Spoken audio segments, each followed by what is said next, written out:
பார்க்கடல் போலேதான் நீ இருக்க,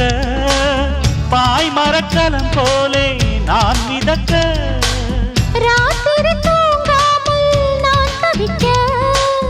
ராஜனின் லீலைகள் நோய் தணிக்க, வெட்கம் தீர நான் உன்னை சேர, தொட்டு விளையாட ஆனந்தம் கூடாது. பாண்டியனின் ராஜ்யத்தில் உய்யலாலா, வேண்டி நின்ற பைங்கிளிக்கு உய்யலாலா, கையில் தந்தே கல்யாண மாலை, மையல் கொண்டே நான் இந்த வேளை